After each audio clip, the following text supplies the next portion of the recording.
Students, आज के lecture में हम importance of law of independent assortment को स्टडी करते हैं और साथ में कुछ ऐसे टर्म्स को भी डिस्कस करते हैं जो कि आपके टेक्स्ट बुक में लॉ ऑफ इंडिपेंडेंट असॉर्टमेंट वाले टॉपिक में बार बार यूज़ हुए हैं, तो उन टर्म्स को भी समझ लेते हैं। Assortment of alleles in one gene pair have equal probability to be with any of the allele of the other gene pair. मतलब अब ये अगर कोई एक जीन पेयर हो किसी एक कैरेक्टर को कंट्रोल करने के लिए और ये दूसरा जीन पेयर हो किसी दूसरे डिफरेंट कैरेक्टर को कंट्रोल करने के लिए, तो जब गेमीट्स की फॉर्मेशन होती है तो उस टाइम रूल्स के अकॉर्डिंग इस वाले जीन पेयर में से भी एक एलील को सेलेक्ट किया जाता है और इस वाले जीन पेयर में से भी एक एलील को सेलेक्ट किया जाता है। तो अगर हमने यहाँ से कैपिटल आर को सेलेक्ट कर लिया हो तो ये कैपिटल आर इक्वल प्रोबेबिलिटी रखता है कि ये इस वाले जीन पेयर में से किसी भी एलील के साथ इंडिपेंडेंटली असॉर्ट हो जाए। ये कैपिटल आर कैपिटल वाई के साथ भी असॉर्ट होने की एबिलिटी रखता है और ये कैपिटल आर स्मॉल वाई के साथ भी जा सकता है गेमीट्स में इंडिपेंडेंटली। या अगर इस वाले जीन पेयर में से हमने स्मॉल आर को सेलेक्ट किया हो तो स्मॉल आर भी इक्वली प्रोबेबिलिटी रखता है कि या तो ये गेमीट्स में इस कैपिटल वाई के साथ कम्बिनेशन बनाकर चला जाए या ये स्मॉल आर इस स्मॉल वाई के साथ चला जाए गेमीट्स में। तो असॉर्टमेंट ऑफ एलील्स की इंपॉर्टेंस ये होती है कि इसकी वजह से वेरिएशंस आ जाती हैं। Combination of traits in the offsprings may not always matched with the combination of traits in the parental organism। मतलब जो लॉ ऑफ इंडिपेंडेंट असॉर्टमेंट है तो उसमें जब F1 ऑस्प्रिंग्स बनते हैं तो वो F1 ऑस्प्रिंग्स वो डोमिनेंट फिनोटाइप के साथ होते हैं, मतलब वो राउंड येलो होते हैं, लेकिन जीनोटिपिकली वो हेटेरोजाइगस होते हैं, वो हाइब्रिड होते हैं। और जब इस F1 का क्रॉस किया जाता है तो वो P2 बन जाते हैं और जब P2 जनरेशन के जब ऑस्प्रिंग्स आ जाते हैं तो F2 में इस तरह भी ऑस्प्रिंग्स आ जाते हैं जो कि अपने पेरेंट्स जैसे नहीं होते हैं, मतलब उनके करेक्टर्स पेरेंट्स जैसे नहीं होते हैं। अब जिस तरीके से राउंड येलो है, चलो ये तो अपने पेरेंट्स के जैसा था, लेकिन round green, wrinkled yellow, wrinkled green, ये न्यू वेराइटीज़ थे और ये सारे सिबलिंग्स एक दूसरे के साथ भी मैच नहीं हो रहे थे और ये वाले अपने पेरेंट्स के साथ रिजेंबल नहीं हो रहे थे। तो इट मीन्स कि जो न्यू वेरिएशंस बनती है, जो न्यू वेराइटीज़ बनती हैं, तो ये क्यों बन जाती है? क्योंकि इनमें एलील्स इंडिपेंडेंटली असॉर्ट हो जाते हैं।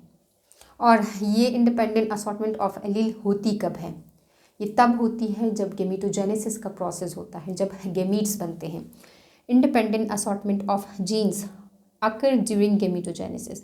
तो ये पॉइंट आपको ऑब्जेक्टिव्स के लिए हमेशा याद रखना है कि एलील्स एक दूसरे से तब इंडिपेंडेंटली असॉर्ट होंगे जब गेमीट्स बनेंगे। अब जिस तरीके से ये एक P2 जनरेशन है और इसने गेमीट्स बनाने होते हैं तो ये इस वाले पेयर में से भी किसी भी आर को दे देता है और इस वाले जीन पेयर में से किसी भी वाई को दे देता है। मतलब जो आर है वो इंडिपेंडेंटली असॉर्ट हो सकता है वाई के साथ भी और कैपिटल वाई के साथ भी और स्मॉल वाई के साथ भी। और गेमीट्स मियोसिस के रिजल्ट में बनते हैं। मियोसिस में क्रोमोसोम का नंबर हाफ रह जाता है, रिड्यूस हो जाता है।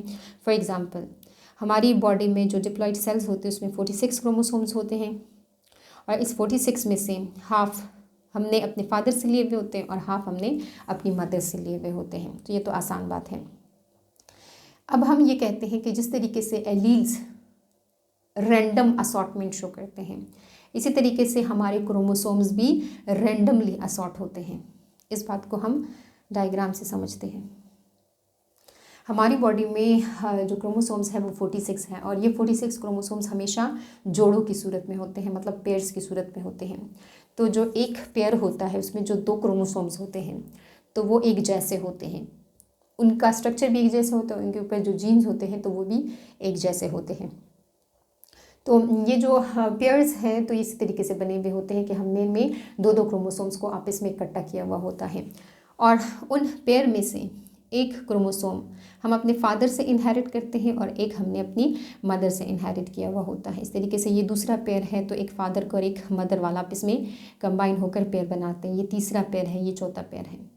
तो जब इस ऑर्गेनिज्म के गेमीट्स बनते हैं तो उन गेमीट्स में ये अपने क्रोमोसोम्स को किस तरीके से भिजवाता है, क्योंकि गेमीट्स की फॉर्मेशन तो मियोसिस के रिजल्ट में होती है। मियोसिस में रिडक्शन ऑफ क्रोमोसोम्स हो जाती है। तो अब ये रिडक्शन किस तरीके से होती है कि जो 23 पेयर्स हैं उनमें से हर एक पेयर को हम कहते हैं कि कोई भी क्रोमोसोम, कोई भी मेंबर चला जाए उस गैमीट में, हर एक पेयर से हम कहते हैं, तो एक एक उस हर एक पेयर में से उठकर गैमीट में चला जाता है।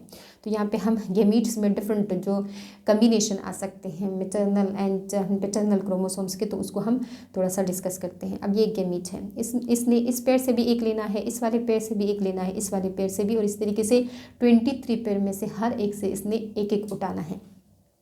तो यहाँ से इसने कौन सा उठाया हुआ है, मदर का, यहाँ से इसने फादर का, यहाँ से इसने फादर का, ये जो रेड से मैंने यहाँ पर शो किया हुआ है, यहाँ से इसने मदर का। तो अब इस वाली गैमीट में फादर के भी आ गए और मदर के भी आ गए। अब इस वाली गैमीट्स को देखिए, इसने इस वाले पेयर से फादर का उठाया है, यहाँ से भी फादर का उठाया है, यहाँ से भी फादर का उठाया है, लेकिन यहाँ से मदर का उठाया है।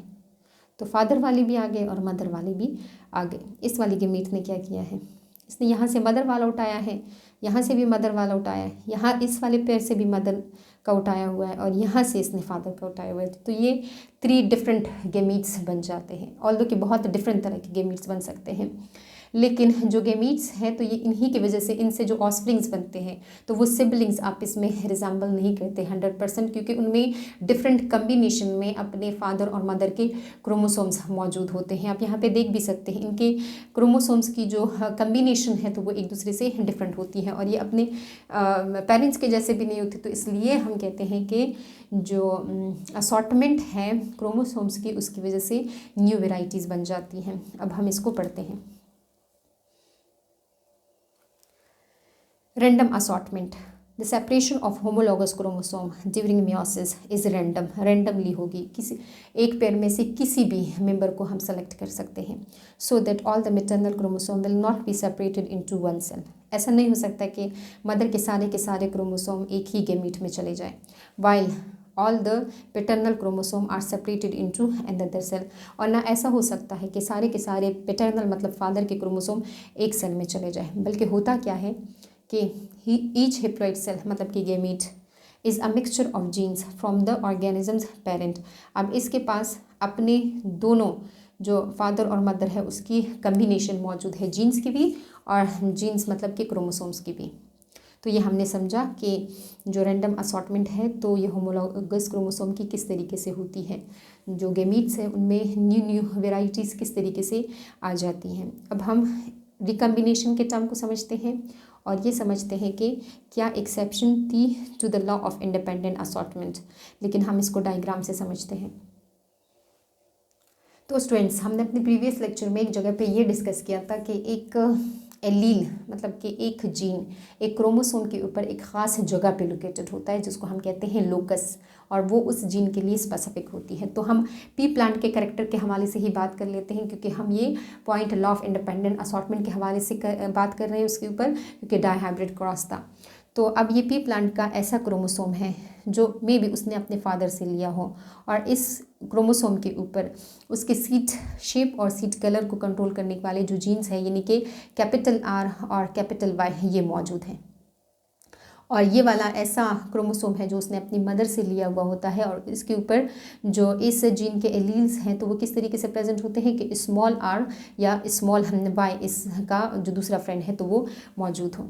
अब यहाँ पे जो हमने कहा कि जब गैमीट्स की फॉर्मेशन होती है उस टाइम क्रोमोसोम्स रैंडमली असॉर्ट हो जाते हैं।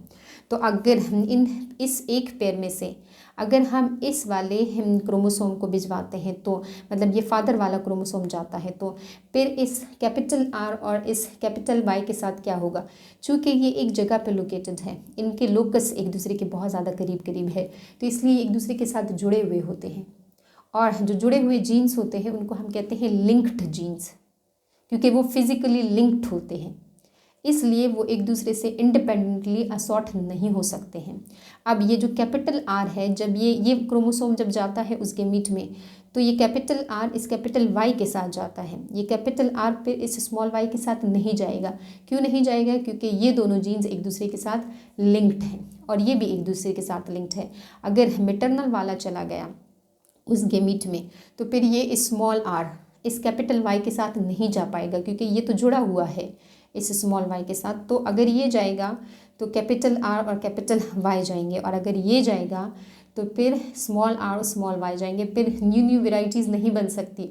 जो हमने कहा कि कैपिटल आर या तो स्मॉल वाई के साथ चला जाए या जो स्मॉल आर है वो कैपिटल वाई के साथ चला जाए, तो फिर वो कम्बिनेशन नहीं बन पाएंगी। इसलिए हम कहते हैं कि जो लिंक्ड जीन होते हैं उन पर लॉ ऑफ इंडिपेंडेंट असॉर्टमेंट नहीं अप्लाई होता। लॉ ऑफ इंडिपेंडेंट असॉर्टमेंट किन कैरेक्टर वाले एलील्स के ऊपर अप्लाई होता है? ऐसे कैरेक्टर्स के लिए जहाँ पे जीन्स दो डिफरेंट क्रोमोसोम्स के पेयर्स पर लोकेटेड हो। अगर ये एक क्रोमोसोम का पेयर हो, ये दूसरे क्रोमोसोम का पेयर हो, क्योंकि डिफरेंट तरह के पेयर्स हो सकते हैं एक ऑर्गेनिज्म के पास अपने होमोलॉगस क्रोमोसोम के। तो अगर शेप वाला क्रोमोसोम यहाँ पे जीन यहाँ पे लोकेटेड हो और हम जो कलर को कंट्रोल करने वाला जीन है अगर वो यहाँ पे लोकेटेड हो, तो फिर तो हम इन दोनों पेयर्स में से पॉसिबिलिटी बना सकते हैं कि या ये वाला चला जाए या ये वाला चला जाए, और इसमें से भी हम फिर पॉसिबिलिटी बना सकते हैं कि या ये वाला चला जाए या ये वाला चला जाए। फिर अगर यहाँ से ये वाला क्रोमोसोम आ जाए और यहाँ से ये वाला क्रोमोसोम आ जाए, तो फिर होगा क्या? कैपिटल आर कैपिटल वाई के साथ असॉर्ट हो जाएगा। लेकिन अगर यहाँ से ये कैपिटल आर वाला क्रोमोसोम आ जाए और वहाँ से स्मॉल वाई वाला आ जाए, तो फिर ये कम्बिनेशन पॉसिबल हो सकती है। अदरवाइज़ यहाँ पे जो लिंक्ड जीन्स होते हैं वहाँ पे ये कैपिटल आर स्मॉल वाई के साथ नहीं जा सकता है, लेकिन यहाँ पर गया। ये क्यों गया? क्योंकि उन दो कैरेक्टर्स को कंट्रोल करने वाले जो जीन्स थे वो सेपरेट क्रोमोसोम्स के ऊपर लोकेटेड थे। For independent assortment alleles for two different characters must be present on two different chromosomes. अगर वो एक ही क्रोमोसोम पे मौजूद होंगे तो वो लिंक्ड होंगे, जब वो जाएंगे तो एक साथ जाएंगे, अगर नहीं जाएंगे तो दोनों एक साथ नहीं जाएंगे। लेकिन अगर हम चाहते हैं कि किसी कैरेक्टर पे हम law of independent assortment apply करें, तो फिर उन कैरेक्टर्स वाले जो जीन्स हैं वो सेपरेट लोकेशन पर और सेपरेट क्रोमोसोम्स पर लोकेटेड होंगे। अब जिस तरीके से जो हमने सीट की शेप और सीट का कलर लिया था, तो ये लिंक्ड जीन नहीं होंगे। जो शेप वाला जीन है वो एक क्रोमोसोम के ऊपर लोकेटेड होगा और जो कलर वाला जीन है तो वो दूसरी जगह पे लोकेटेड होगा, दूसरे पेयर पे लोकेटेड होगा। तो इसलिए तो वो एक दूसरे के साथ इंडिपेंडेंटली असॉर्ट हो सकते हैं।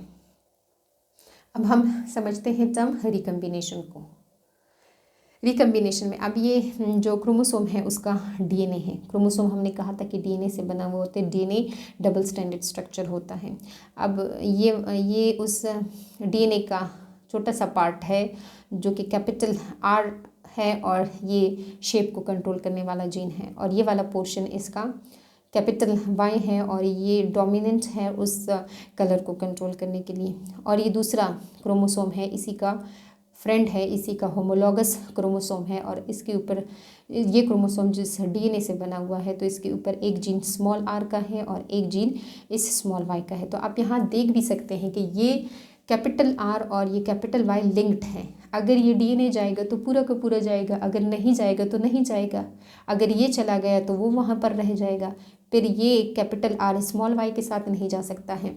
लेकिन अगर लिंक्ड जीन हो, अगर वो एक ही जगह पे एक दूसरे के साथ लिंक्ड हो, लेकिन अगर उसमें रिकम्बिनेशन का प्रोसेस हो गया। रिकम्बिनेशन हम किसको कहते हैं कि जो डीएनए है वो टूट जाए, बीच में से दो जीन के दरम्यान में जो गैप है तो वो स्प्लिट हो जाए, वो टूट जाए।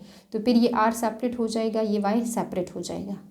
यहाँ से भी स्प्लिटिंग होगी। ये नहीं हो सकता कि वो स्प्लिटिंग कर दे और ये स्प्लिटिंग ना करे। अगर ये स्प्लिटिंग करेगा अपने डीएनए की तो वो भी करेगा। अब इसने भी वाई को स्प्लिट किया है, इसने भी वाई को स्प्लिट किया है। अब फिर क्या होगा? ये स्मॉल वाई इधर आ जाएगा, इस वाले डीएनए को ज्वाइन कर लेगा। ये कैपिटल वाई वाला जो जीन है वो इस वाले डीएनए को ज्वाइन कर लेगा। तो अब यहाँ पे देखिए कि कैपिटल आर की कम्बिनेशन आ गई है स्मॉल वाई के साथ, यहाँ पे स्मॉल आर की कम्बिनेशन आ गई है विद कैपिटल वाई। तो यहाँ पे मेंडल के जो लॉज है उसमें एक एक्सेप्शनल केस था कि अगर जीन्स लिंक्ड होते हैं तो वो इंडिपेंडेंटली असॉर्ट नहीं हो सकते हैं। जीन्स को इंडिपेंडेंट असॉर्टमेंट के लिए ज़रूरी है कि वो दो डिफरेंट पेयर्स ऑफ क्रोमोसोम्स के ऊपर लोकेटेड हों।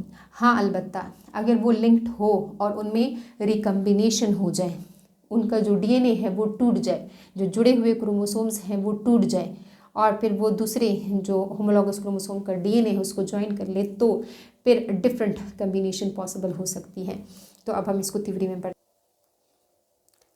Recombination, process that break and recombine pieces of DNA to produce new combination of genes during meiosis. और ये रिकम्बिनेशन का प्रोसेस भी मियोसिस में होता है। डीएनए का छोटा सा जो पार्ट है यानी उसका जो जीन है वो टूट जाता है और वो दूसरा भी तोड़ता है। ये नहीं है कि एक तोड़ दिया दूसरा नहीं तोड़ेगा, फिर तो गड़बड़ हो जाएगी। दोनों को एट अ टाइम तोड़ना पड़ेगा और फिर वो आपस में अपनी जो जीन्स है तो वो एक्सचेंज कर लेंगे, तो इसकी वजह से न्यू वेराइटीज़ आ सकती है। पहले तो डिफरेंट जगहों पे वो हो तो बहुत अच्छी बात होगी, लेकिन अगर वो लिंक्ड हैं और उनमें रिकम्बिनेशन का प्रोसेस हो जाता है तो फिर बात लॉ ऑफ इंडिपेंडेंट असॉर्टमेंट वाली सही हो जाती है। तो एक्सेप्शनल केस इसमें ये था कि अगर जीन्स लिंक्ड हैं, मतलब कि जेनेटिक लिंकेज है, तो ये प्रिवेंट करता है इंडिपेंडेंट असॉर्टमेंट ऑफ जीन्स को, because the genes are located very close to one another on the chromosome. वो इस तरीके से लोकेटेड होते हैं कि वो एक दूसरे के साथ जुड़े हुए होते हैं, इसलिए वो एक दूसरे से सेपरेटली नहीं जा सकते हैं। कैपिटल आर कैपिटल वाई के बगैर नहीं जा सकता क्योंकि वो उसके साथ जुड़ा हुआ है। हाँ, अलबत्ता अगर जीन्स मतलब कि जो कैपिटल आर है और जो कैपिटल वाई है ये दो डिफरेंट लोकाई पे या लोसाई मतलब कि लोकेशन पे लोकेटेड हो तो तब इंडिपेंडेंट असॉर्टमेंट पॉसिबल हो सकती है। तो ये हमने स्टडी किया कुछ पॉइंट्स को लॉ ऑफ इंडिपेंडेंट असॉर्टमेंट में कि अगर जीन्स एक दूसरे के साथ जुड़े हुए होते हैं तो उन पर law of independent assortment apply नहीं हो सकता।